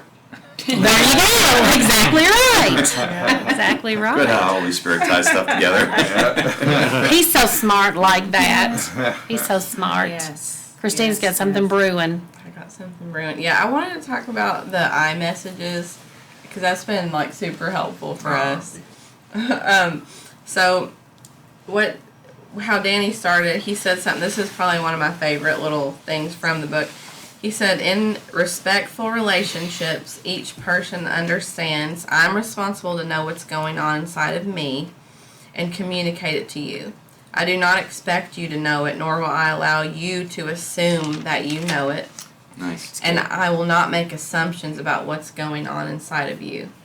Nice. And I love that so much because, like, I don't know, it's almost like a joke in the world about women are like, and men do it too in ways, but like women are like, I'm so mad he didn't bring me flowers on our anniversary, and he is just so, like, he doesn't even love me. And then they're like, they're mad and they're telling them, because they didn't tell them that because they didn't share what's going on inside of themselves. Yeah. And so, assuming and telling someone else about themselves, like, he talks about how, being judgmental and disrespectful, that happens when you're assuming what the other person's thinking, and instead of giving them a chance to tell you, you just start saying things like, you don't care about me because you did this and that, and you blah blah blah whatever, and instead of saying, I feel really anxious when you leave dirty dishes all over. And it makes me feel really not cared for. And saying that kind of thing about, not a judgment about the other person, but something You're a about slob. you're a slob. not saying That's that. perfect. You're a slob, and you don't care about me, and that's just not. It's not good. It's going to start a fight. It's Right. going to always, 100% of the time, your walls go up and you get defensive, and then I got to go back at you and say, well, you're doing this and you're not this, and Right. it's just bad. So expressing your feeling, not your opinion about the person. There you Good. go. I like That's that. good. Right. And taking responsibility for Yes. your feeling. Yes, because people aren't mind readers, so they can't read your mind and how you're feeling. Every man Yeah. says that. Not a mind reader. What was that thing he talked about? About the whole, oh, can you listen? I love you. Can you listen? I texted you this. Yeah, he's like, the husband's like, I want to just tell you something and be real honest, and I love you. Just know that I love you, and just receive this, please. Please don't be upset. I feel like you're selfish and evil. and then he said, That was funny. You told me about that and I read it. yeah. He goes, and then, oh, well, thank you. I'm so glad you told me what's wrong with me. I've been wondering what was wrong with me. And that's just, never gonna work. I'm going to get to work on that. Yeah. It never works. It So does not work. that was pretty funny how he put that one in. So, but No, there tends to be competition in marriage when you start to say things like that. There tends to be, well, I'm frustrated because you just leave your dishes everywhere all over the house. Well, I'm tired when I come home because you want to buy this or buy that, so I have to work all these hours. So I need to eat something and go to bed. yep. Well, you need to pick your socks up off the floor. You make a mess. Have you seen the side of your room? Have you seen your side of the room? Yeah, and he will say so.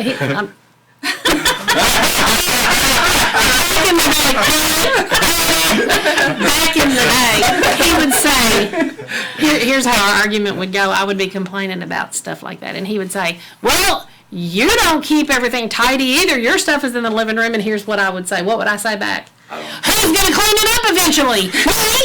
The magic fairy of cleaning? That's what I would say. We no longer do this. It doesn't work. And, Listen, whose suggestion was it? I do my own laundry. it was his suggestion. Yeah. Amen. I don't leave stuff in the bathroom anymore. Hey, I learned.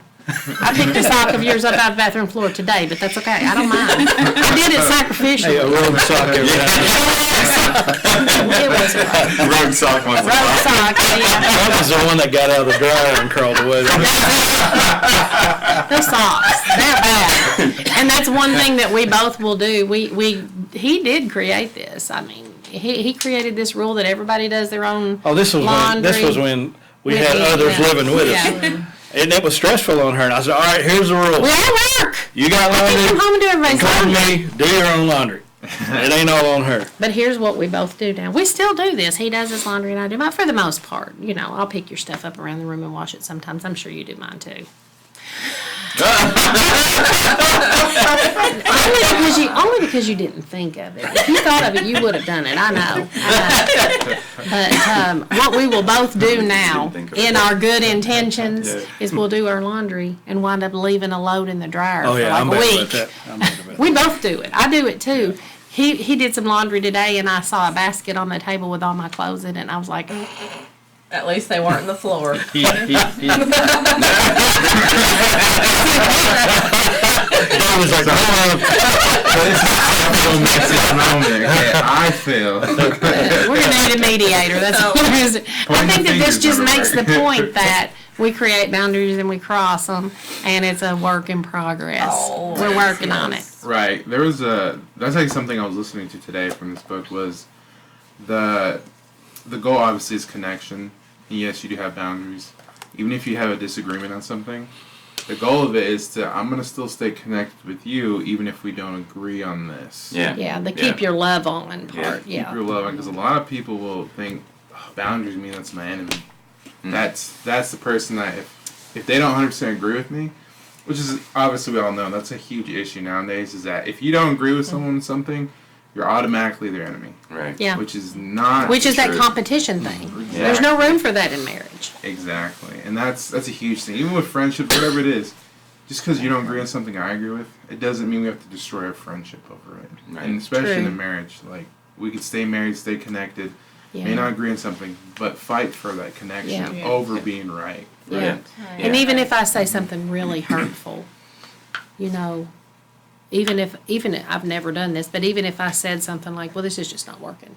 We're just going to have to split up. I can't deal with this any longer. I've never said that, but I can see how people would say something like that and then be like, I didn't really mean that. I was just upset. Right. I was just feeling bad. I was just feeling upset. And the other person has the opportunity at that point to say, I knew you didn't mean it. And I knew you were hurting right then. So let's talk this out. Let's deal with this. What's going on? You know? Yeah. Yeah. One other thing he said about this, and I really loved it, it was about the iMessages, about how I'm feeling and what I need. When you send iMessages, you let the other person see your emotions. Then he or she can decide how they respond. You become vulnerable and powerful because you protect the other person's choice to move forward towards you to meet your needs on their own terms without manipulating them into That's doing good. what you need or to feel loved. Right. You know, you don't force it. So Do you think that people kind of slip into those old behaviors of manipulation yeah. or whatever Oh, without yeah. even knowing it? Oh yeah. So we've got to have understanding that we're growing past it Right. eventually. Yes, You know, definitely. we're Right. working Oh, on yeah. this. Right. Yeah. Self-awareness. Well, and it's like you had said the sentence in the book, conflict is the goal. There's a goal. I liked this when I was watching one of the videos. The announcer lady said something about the reason for conflict or the goal of conflict. And when she said that, my brain flipped. I was like, I've never, ever thought of there being a goal for For conflict. conflict, and it's positive. It's always something we want to avoid. No conflict. No conflict. Don't get sassy. We don't want a conflict. Are we going out? No. We don't want a conflict. But when she said that, it was like, there can be a goal to conflict. And we can, I'm going to hold the book up. I don't know how it looks on the camera, but there's a light bulb on the front of it with a heart. The filament is a heart, and it's lit. And I think that is just a good picture of exactly what we're talking about right now. It's like, yeah, there's going to be conflict, but there's a goal in the conflict. We're going to come through it, and we're going to be stronger for it. But in the meantime, there was this line of love that doesn't change. Our timeline of love is still there for each other. Yes. You know. Love it. So Love good. that. And I think with growing, allowing yourselves, each of us, in agreement of growing into getting better understanding and better communication, your relationship is going to be tighter and better than it ever was. Yeah. Yes. Absolutely. You know, if you have that mindset, like, we're not where we want to be right now, but we're going to do what it takes. And if it means, like, looking for this kind of material that's going to help us communicate or get connected in a group that's going to, like, just what we Or get experienced counseling. in here, what has come up Counseling, into the true. light because of just the openness that has developed just with the communicating that would that's going to open up and see exactly, okay, where we need to set our boundaries, where we need to listen to one another, where we need to hear one another and things like that. Am I really being powerful? Yeah, in am I this? really being powerful, or am I on the weekend of it? Not looking like, that's when I wrote in the book and I said, be open, be vulnerable, be blessed. Because the That's good. vulnerability part is so important, because that's what wants to guard. That's what wants to put the guard up.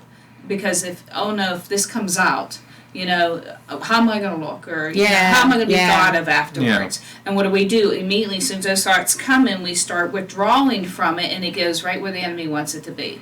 Because he knows as soon, whatever we're holding on, and it's that battle to It's that become secret you vulnerable were in, talking about that's his earlier. target. Right. That's what Yeah. he's looking for to tap into, to make more. That's his platform that he That's- can stand on to have an effect in your life. Yes. That's where it wants to lock you up. Yeah. Yes, Absolutely.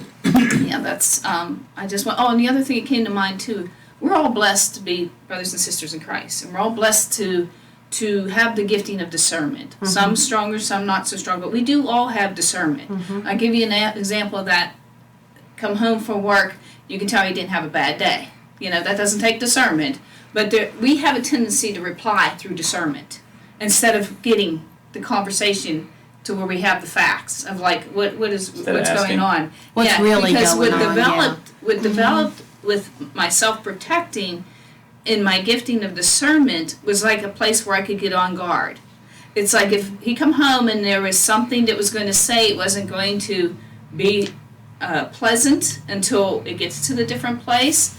I'm already discerning what's going to come forth. So I'm already prepared and on guard to have my reply, to have my response and my reaction to it. Yeah. Instead of getting to the place of communication, like saying, where we've come is like, honey, how was your day? Not that I'm expecting anything, that's no longer there, but it's like, how was your day? And he'll say, well, it's been a day. And then it's like, okay, let's pray for it. Let's first brush ourselves off, give back to whoever it was what is theirs under the blood, and take from them what is mine under the, what is yours under the blood.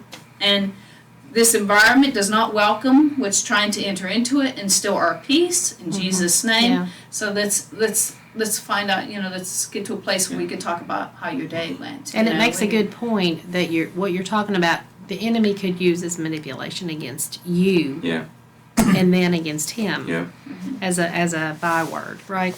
Because what you think may be a healthy boundary may be manipulation because you're keeping that secret. Mm-hmm. But if you're able to say, I'm okay because I will be able to talk to him about this later. We're going to set my thing aside right now, because they always say that if you're not listening, if you're trying to plan what you're going to say back, you're not actually listening. Right. Yeah. Right. And so I can say, okay, well, I've got this thing here that's really bugging me, and it's my secret or whatever. Well, I'm going to take that, and I'm going to put it right here.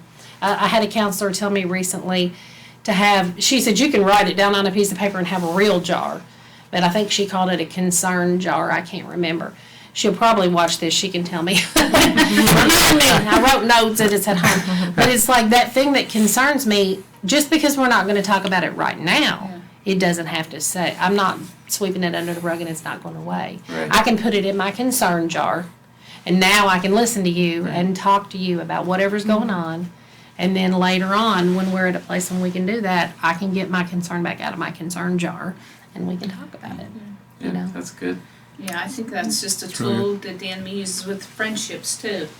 I can discern something, misdiscern about it, and then I'm going to respond in the way that I misdiscerned about it, instead of actually having a moment of talking and find out exactly what it was that I was feeling. Because we have a tendency to react to what we're feeling and respond through that feeling, even though we won't verbally speak something, but we'll dress it in an action. We're like, well, walk away feeling, well, I don't know what I did or whatever, but I just felt like there was some conflict there, or there was something going on that wasn't being said.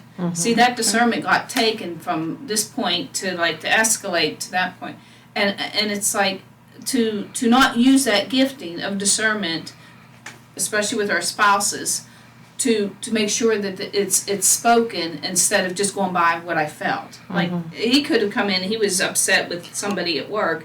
Doesn't matter when he comes in, and it's going to be like, I feel the upset, and immediately with the discernment say, oh, he's upset, okay, now I got to find out what he's upset about, instead of just saying, honey, I'm feeling this from you, and communicate it, and just have process through it. That's good. Yeah, that's like you were saying with when he was sharing what he was sharing, and how you saw him. You saw him. I know him. Yeah, you know him. You can't take that one thing Yeah. and just tell me this. You can't sum him up with that. Right. He's more than that. Right. That's just an experience. Right. And I know him. I know his heart. Right. And it kind of goes back to what you were saying in the very beginning of our conversation, when you said when you go into marriage, you go in with these preconceived ideas.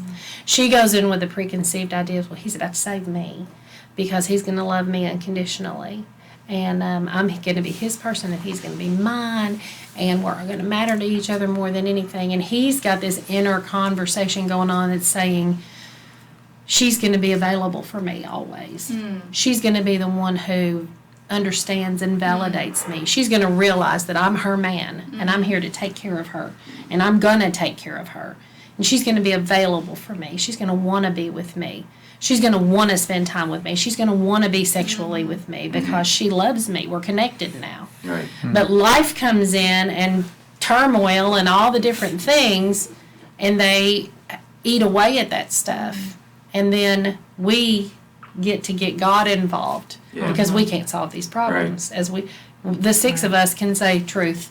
We can't solve this. We'll talk about it all day long, but if we don't bring God and the Holy Ghost in this thing, Yes. we will not be okay. We're going to be miserable. Right. That's right. But when we bring God into this thing, Yes. now we start to understand each other. Now we Yep. start to discern the other person's emotions and what they're dealing with, and we can be like, oh, okay. Right. A You lot of had that people, kind of a yeah. day. You're starving. You need food. I need to help you. You know?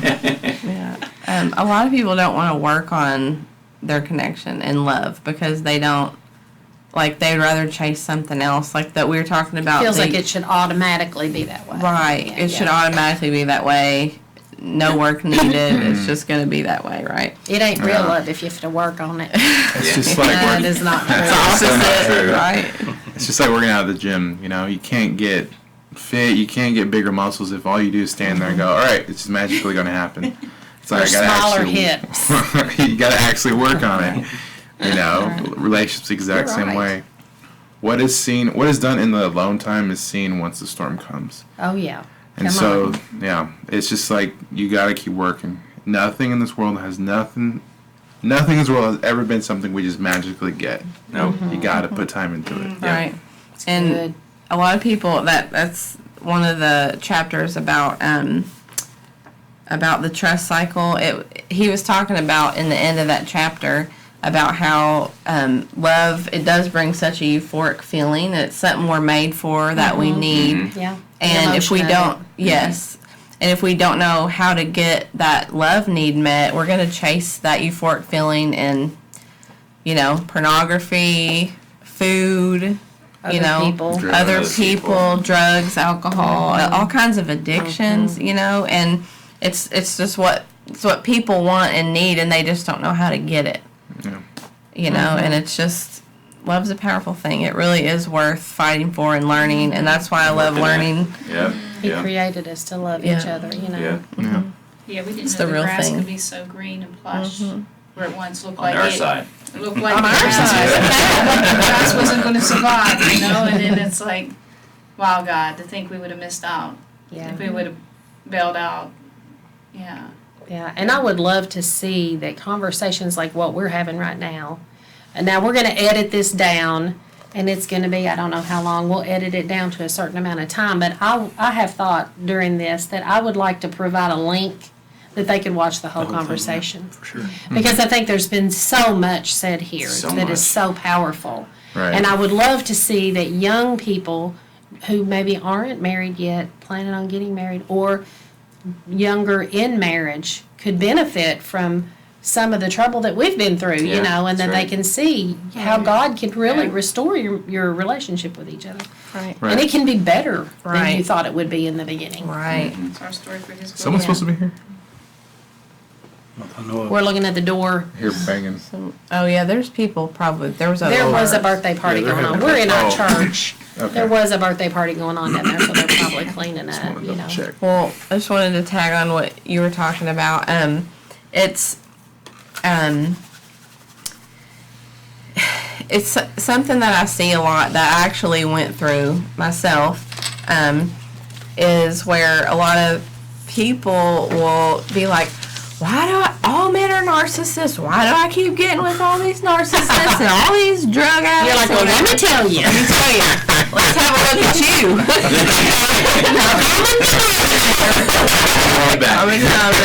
Now look, it's like I see it all the time, and people are like, why am I keep ending up with the same kind of crazy person? And they blame the other person, and they're not willing to look at themselves and to be aware, like, At this store? Yeah. Yeah, there is. I see them. They were just looking in. It's okay, continue. they just don't understand. They think it's all everyone else, and they're not willing to look at themselves and see why this keeps happening. What am I doing that's causing me to attract? They don't even think that way. What am I doing to cause this person to be attracted to me or me to them? And there's a whole lot of reasons, but just the best thing that I could do because I was always like dating, it was a drug addict. Even the ones that were Christians in church, and they were a drug addict too. Not David. Not David. And then I found a good one. And but yeah, it took me looking at me to get to a better place and get healing where started to understand what was going on there. Yeah. Well, and we've all kind of had that common denominator moment. Yeah. In varying levels. It's just like, why does this keep happening? Ask God why it keeps happening. He'll tell you. And then you can face the truth and deal with the truth and pull the thorn out, right? Right. The truth makes you free. Yeah. Free, that's what we want to be, is free indeed. Yes. Come on. Amen. Well, I've loved our conversation. Yeah, I feel like we so could just keep talking for hours. I Good. think we've probably talked for a couple of hours. About an hour and 40. I think a lot of amazing and incredible things have been said. Yes. There's one book I wanted to actually recommend before we end. This is called Unpunishable. It's by Danny Silk. Okay. Unpunishable. Unpunishable. And it actually kind of goes along with my little testimony with me and her when she brought love instead of that shame, guilt, condemning stuff. Yeah. That's actually kind of the thing he talks about, of understanding what it means to, instead of coming from punishment, to come from love, and how is a person going to change themselves. The two people that he talks about is Ben Armstrong and his wife, because just really quick tidbit, he pretty much had an affair, and he was into the church, Yeah. like he was a rather good pastor, someone that was influencing a lot of people. Right. And long story short is God did a 180 in his life, and it was from healthy accountability, just the way it was handled. It wasn't handled how most we're they're like, we're throwing you out or all this other stuff. Yeah, it was yeah. like, no, we're going to give you a choice, and what is that you need to do? And it was about making him a powerful person in the moment. Nice. And it was just miraculous, because Ben Armstrong actually teaches part in that book because of what happened and how his testimony was used to change how people look at punishment. Instead of coming from punishment, but coming from love. It's really powerful. Which is what you talked about earlier, being consequences. Yeah. Not punishment, consequences. Correct. It's not wrong for somebody to receive consequences for the actions that they do. Right. That's going to teach, that we're going to learn from that. And that sounds like that's what happened for him. It became a place of power rather than a place of guilt and condemnation. Yeah. Exactly. Because my place is now, she accepted me for my pain, but I'm also learning that I have to make a choice now. What am I going to do about it? Yeah. Like, what's that movie called? He's like, what are you going to do about it? What are you going to do? About it. And so it's like, I'm taking that time to be like, you know what? I'm going to communicate to her about every time I get a certain feeling right before any of that stuff happens. Yeah. That is my action to become different, to not keep doing the same mistake over and over. And so, And it takes a decision almost every time, don't you think so? yes, it does. It takes an intentional decision to say, all right, we're going to talk about this. I'm squeamish about it and I don't want to. But let's talk. You're never sorry that you did that. All right. You're never sorry that you went ahead and opened up. I mean, let's get God involved. Because it can get ugly if you don't. But when you get God involved and you have a real conversation about this, eventually there may be some conflict. But the goal is we're going to be together again. Connection. There's going to be Yeah. connection. No punishment, no disconnection. Right. That's Being right. powerful. That's I know you love me. Yeah. It's not about me. It's not about how, That's good. Yeah. Right. It goes boundary, love, consequences, action. What's Yeah. your action going to be after all that? That's so good. That is good.